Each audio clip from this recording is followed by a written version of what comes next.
A pregnant black woman in labor, sweating and crying in pain, begs for help, only to be ignored by the white doctor standing over her. Labeled dramatic, dismissed without care, her screams echo through the hospital halls as her newborn's life hangs in the balance. What she did next didn't just make the doctors regret their actions. It made them beg. This story will shake everything you thought you knew about justice in healthcare. Stay tuned and watch the story unfolds. Maya had tried everything, tracked cycles, endured the blood tests, the hormone shots, the sterile exam rooms.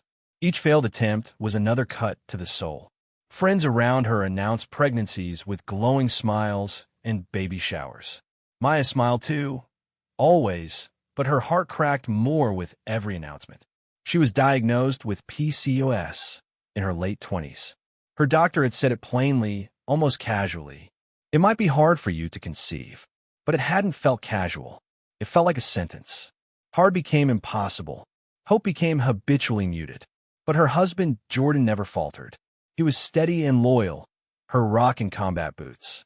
As a sergeant in the U.S. military, Jordan had been trained for battle. But nothing had prepared him for the long war they fought together in waiting rooms and late-night tear-streaked prayers. And even through the disappointment, he never let go of her hand. Then came the miracle, a faint second line on a home test. Then confirmation in a doctor's office she'd come to hate for its silence and sterile detachment. But that day, the walls seemed brighter. She was pregnant. Pregnant. Tears didn't come right away. Maya just stared at the sonographer's screen, stunned into stillness, heart thudding as the tiny flicker of life pulsed on the monitor. A heartbeat. She wanted to fall to her knees and sob. Instead, she reached for her phone and called Jordan. He answered in the middle of training, breathless. "Baby," she whispered, "we're having one." He cried. So did she. The joy was indescribable, but it came with a shadow. Just days later, Jordan received orders for deployment. Overseas. 6 months. They had waited 10 years, and now he would miss the only thing they had prayed for. Maya tried to be strong. She kissed him goodbye at the base with a smile that didn't reach her eyes. He touched her belly before boarding the plane, whispering, "I'll be there when it matters, no matter what." And then he was gone. Pregnancy, already difficult for most, became something else entirely for Maya. PCOS made it worse. Her body responded in unpredictable, exhausting ways. The fatigue hit like a wave that never receded. Her breasts ached. Bloating left her feeling like her skin didn't fit. Headaches danced behind her eyes for days at a time. Her mood swung without warning. And the back pain, it was constant, low, dull, and cruel. Still, she pushed forward. Her job, once fulfilling, became unbearable. Long hours, little flexibility, and the weight of carrying life while managing her illness forced her to make a decision she never thought she'd have to make. She quit. Not out of weakness, out of wisdom. "I have to choose this baby," she told her supervisor. She left the building for the last time with a small box of desk trinkets and a quiet resolve in her chest. Home became her haven. She created a schedule. Light yoga in the morning. Small meals every few hours to manage the nausea. Daily affirmations whispered into the mirror, even when she didn't believe them. "You are strong. You are worthy. You're doing this." She decorated the nursery alone. Jordan sent messages when he could, videos of him reading children's books, his hand held to the camera as if trying to touch her across oceans. Each night, she played those videos before bed. And every morning, she thanked God for another day. But Maya knew this pregnancy would not be easy. Not with her condition. Not alone. She hoped, prayed, that when the time came, the system would hold her with care, that the doctors would see her and treat her as more than just another patient. That they'd listen. Because after 10 years of silence and struggle, she was carrying more than just a child. She was carrying proof that hope survives, even after the longest wait. The pain struck like lightning, sharp, sudden, and suffocating. Maya doubled over in the hallway, clutching her swollen belly, her breath escaping in short, panicked gasps. Her vision blurred as another wave hit, a pulsing ache in her lower back spreading like fire through her spine and abdomen. She gripped the wall for balance, willing herself not to scream. Her neighbor, Mrs. Alvarez, heard the crash when Maya's keys hit the floor and came running. One look at Maya's pale face and trembling hands was enough. Within minutes, they were in the car, racing toward the nearest hospital. Maya sat curled in the passenger seat, sweat pooling at the base of her neck, her heart hammering beneath her ribs. This wasn't normal pregnancy pain. She knew her body. PCOS had taught her to listen carefully, and this felt wrong. When they arrived at the emergency entrance, Maya was wheeled in with urgency. But that urgency didn't last. At the front desk, a nurse took one glance at her and sighed. "How far along are you?" 39 weeks, Maya groaned. "I have PCOS. I'm high risk." The pain started suddenly. "It's severe. I need." "We'll get someone," the nurse interrupted without meeting her eyes, tapping lazily at her keyboard. Maya was taken to a triage room, not labor and delivery. The fluorescent lights buzzed overhead. No one asked about her history. No one read her chart. She tried to explain, to the nurse who strapped a monitor around her belly, to the intern who walked in, barely glancing up from his tablet.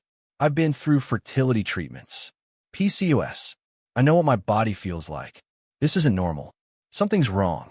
But their faces were blank walls. One nurse muttered, "It's probably just false labor." Another chuckled, "These girls always come in dramatic." Maya's jaw tightened. These girls. She tried to shift positions to ease the stabbing in her side, but the bed creaked loudly, and no one helped her. Her pulse quickened as she watched the monitor. The baby's movement slowed. She pressed the call button. No one came. When the door finally opened, it wasn't relief she felt. It was something colder. A white, middle-aged doctor in a wrinkled coat stepped in. His name badge read Dr. R. Connors. He didn't introduce himself. He didn't smile. "Miss Davis." "Maya Davis," she corrected, breath labored. "Please, I need help. I have PCOS. My symptoms." He raised a hand. "You're full term. Pain is expected. You don't look like you're in that much distress." Her mouth fell open. "I'm telling you, something is wrong. My baby." He waved her off. "We'll monitor for a few hours. If labor starts, we'll move you. Until then, calm down." "Calm down." Maya bit back the scream, rising in her throat. Tears welled in her eyes, not from pain but from rage. Her back throbbed with every breath. Her stomach tightened again, this time with such intensity that she whimpered. Her body was crying out, and no one was listening. The doctor scribbled something on her chart and left. The door closed behind him like a prison gate. She lay there, fists clenched, her chest rising and falling in ragged movements. Monitors beeped rhythmically beside her, and she stared at them, willing her baby to hang on just a little longer. No one checked in again for over an hour. No medicación, no comfort, no respect. And as Maya lay there, drowning in pain, one thought echoed in her mind. They don't see me. Not as a mother, not as a patient, not even as a person. Just another black woman in pain, one they had already decided wasn't worth listening to. Maya lay on the stiff hospital bed, drenched in sweat, her body convulsing with contractions that came harder and faster with every minute. Her cries echoed down the hall, raw and ragged, but no one came to check on her. The nurse call button blinked steadily, pressed but unanswered. She hadn't been offered pain relief. No epidural, not even a mild sedative. They had labeled her dramatic, difficult, and dismissed her suffering like it was background noise. Her body, already fragile from PCOS and weeks of swelling discomfort, was nearing collapse. Finally, a nurse entered. A woman with a tight ponytail and a clipboard clutched her chest. "I think I'm in labor," Maya gasped. "I can feel the pressure, please." The nurse glanced at the monitor. "Looks like contractions are close. We'll take you in now. No epalegi, no urgency." Maya was wheeled into the delivery room under the harsh glare of fluorescent lights. The room was sterile, cold, and different. Another nurse roughly adjusted her legs, muttering, "Relax," as though Maya wasn't already shaking from pain and fear. Dr. Connors appeared, still unbothered, still distant. He didn't greet her, didn't speak directly to her. Instead, he spoke over her, to the nurses. "We'll make this quick," he said flatly. Maya gritted her teeth. Every contraction felt like her body was tearing in two, and still no one offered help. She cried out during each push, desperate for someone to hold her hand, to speak gently, to tell her she wasn't alone. But she was. As the baby crowned, the staff barked orders like commands, treating her as if she were an uncooperative object rather than a woman giving birth. "Push harder. Stop screaming. You're not helping yourself." And then, finally, a cry. Her baby's cry. But it was faint. Too faint. She lifted her head, heart pounding. What's wrong? Why isn't she crying louder? The nurses exchanged glances. The baby, her daughter, was limp in the nurse's arms, her skin a shade too pale, her chest barely rising. "Is she breathing?" Maya choked out. "What's happening?" No answer. Dr. Connors hesitated. The nurses fumbled. One checked the baby's vitals. Another looked to the doctor, waiting for instruction that should have been immediate. "Can someone help her?" Maya shouted, though her voice cracked with weakness.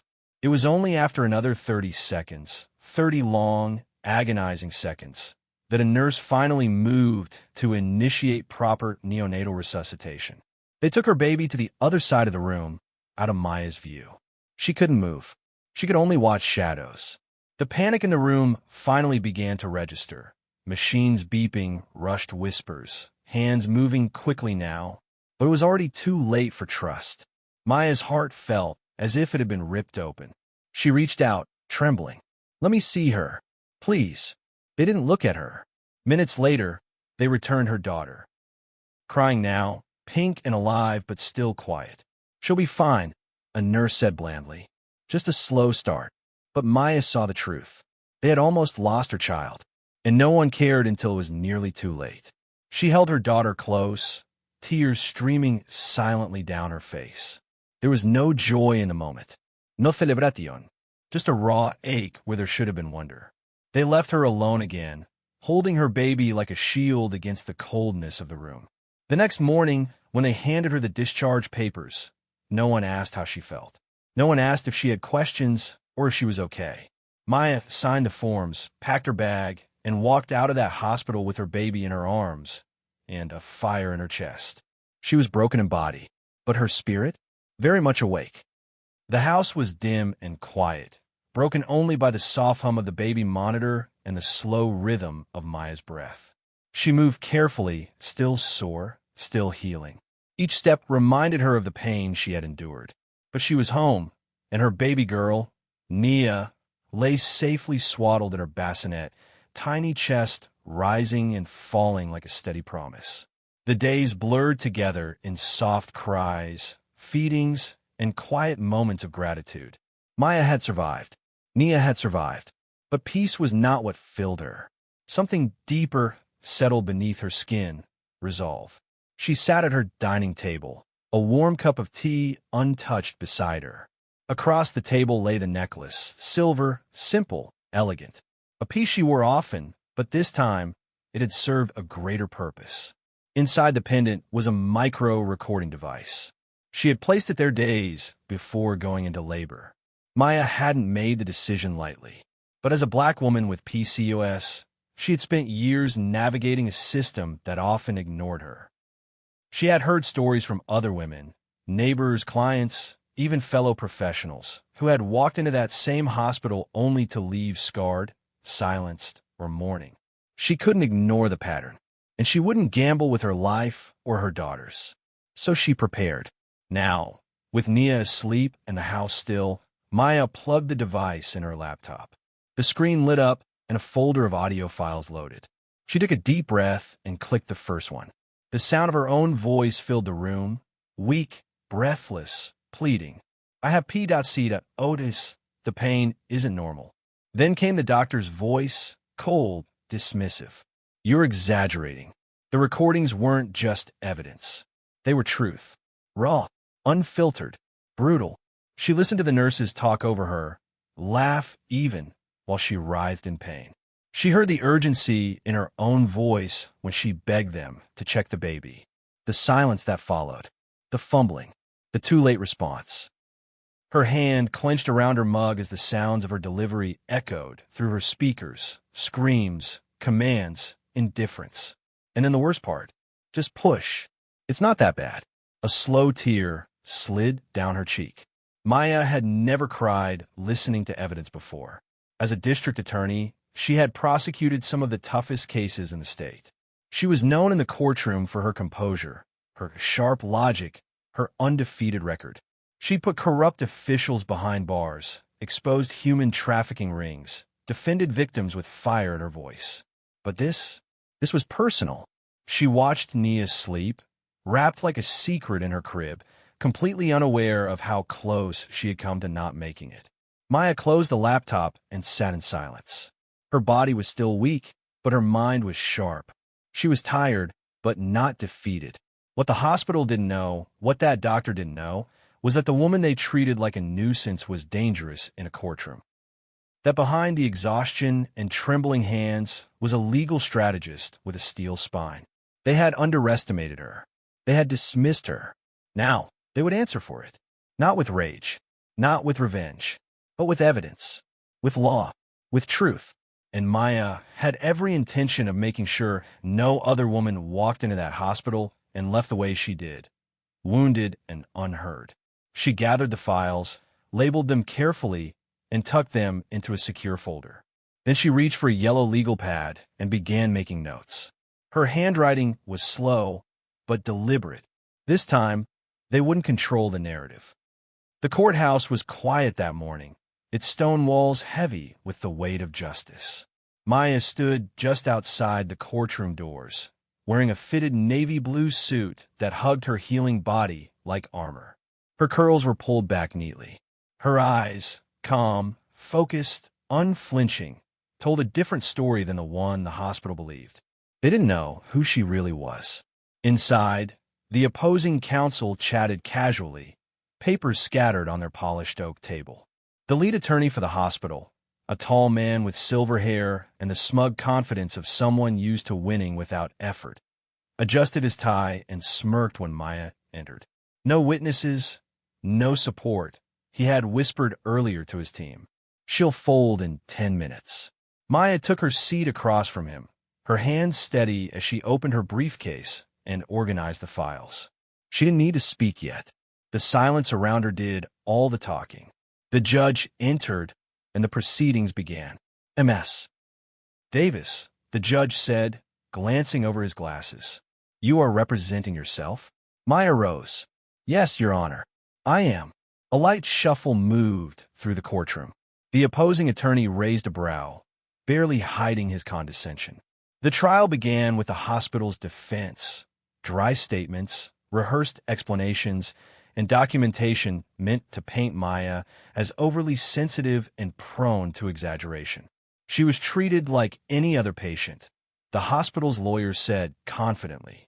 There is no indication of medical negligence, and certainly no intent to discriminate. Maya didn't flinch. When it was her turn, she rose slowly, her presence alone shifting the room's energy.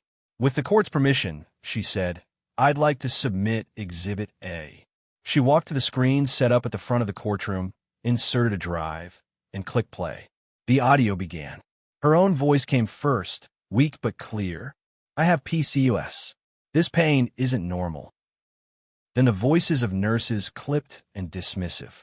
She's probably just overreacting. Ugh, these girls always think they're dying. Followed by the doctor's gruff tone.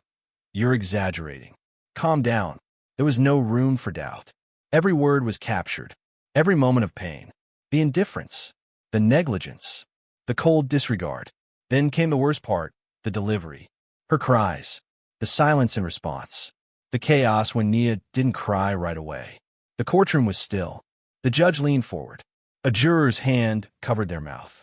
A woman in the back wiped away tears. Maya let the recording finish before turning off the screen. That, she said quietly, is how I was treated during one of the most vulnerable moments of my life. Not as a mother, not as a patient, not even as a human being. I was seen as a stereotype, dismissed, ignored, and nearly left to watch my daughter die because no one thought my pain was real. She let the silence linger. Then, with precision, she presented her medical records, testimony from experts in maternal care, and a detailed account of the hospital's history of patient complaints, most from black women. The hospital's defense unraveled. By the end of the day, their attorney looked rattled, sweat beading at his temples. His client, the hospital administrator, avoided eye contact completely. Maya remained calm. When closing statements came, she stood once more. "This case isn't just about me," she said. "It's about a system that allows bias to shape how we're treated. I came prepared because I knew you wouldn't believe me unless I had proof. And that, Your Honor, is the problem." She returned to her seat, the weight of the moment filling the room. The judge's gavel hit the bench. "We will reconvene tomorrow for the verdict." But Maya already knew. She had done what they never expected. She had turned her pain into power. Maya sat at the plaintiff's table of the courtroom in silence, her expression unreadable, hands folded neatly over her lap. Her baby, Nia, now healthy and vibrant, was at home with Maya's mother. This moment wasn't about spectacle. It was about justice. The judge, an older black woman with commanding presence, entered and took her seat. The gavel struck once. "Court is now in session." The room stilled. "All parties present?" the clerk asked. "Yes, Your Honor," both sides confirmed. The judge cleared her throat and adjusted her glasses. "I've reviewed the testimony, the audio and video evidence, and all submitted records in this case. The decision is clear. The hospital's legal team, once so smug, now shifted uncomfortably. The doctors involved sat with downcast eyes, their confidence shattered, their reputations teetering on the edge of collapse. This court finds that the plaintiff, Ms. Maya Davis, was subjected to medical neglect, malpractice, and racial bias during the course of her emergency labor and delivery at the defendant's facility. The conduct displayed by medical personnel was not only unethical, it was inhumane. Gasps rippled through the gallery. The judge continued, her voice steady, unwavering. The court rules in favor of the plaintiff. The hospital is hereby ordered to pay full damages for emotional trauma, medical negligence, and endangerment of life, both the mother's and the child's.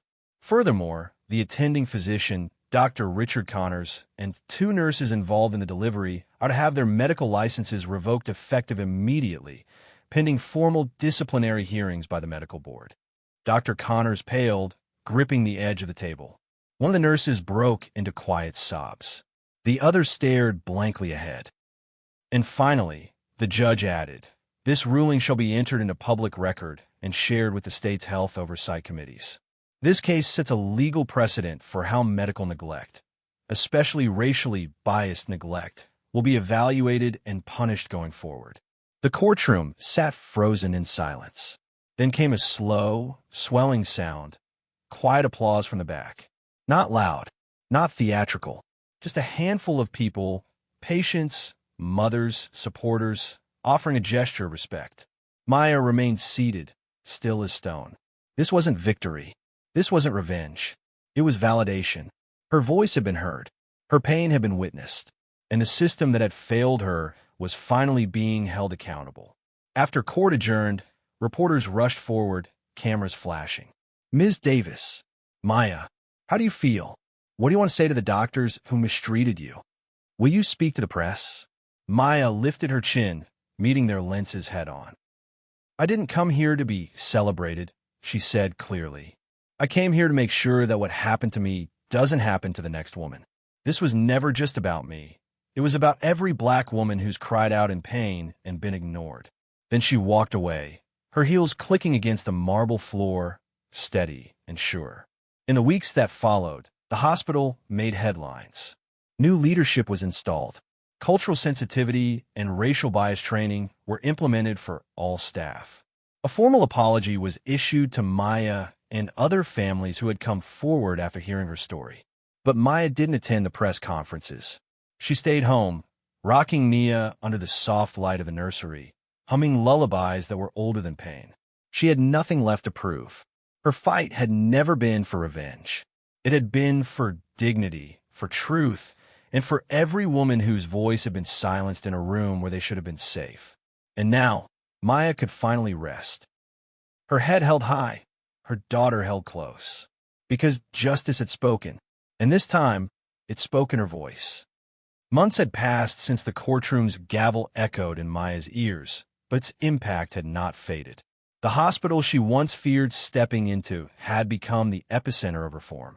What once felt like a cold, dismissive machine had begun to shift. Signs now hung at every entrance. Every patient matters. Every voice counts. Inside, walls that once echoed with silence now bore posters on patient rights, diversity, and inclusion. Staff gathered regularly for mandatory training on racial bias and respectful maternal care. The administration, rattled by the public backlash and legal judgment, had ushered in a new department dedicated solely to patient advocacy and equity. Word spread quickly through the community. Women who had once hesitated to seek care now stepped into that building with firmer footing, knowing they wouldn't be brushed aside. Maya's case had done more than bring justice. It had redrawn the lines of expectation. And on one warm afternoon, Maya returned. She walked through the hospital doors, not in pain, not in fear, but in peace. Heads turned.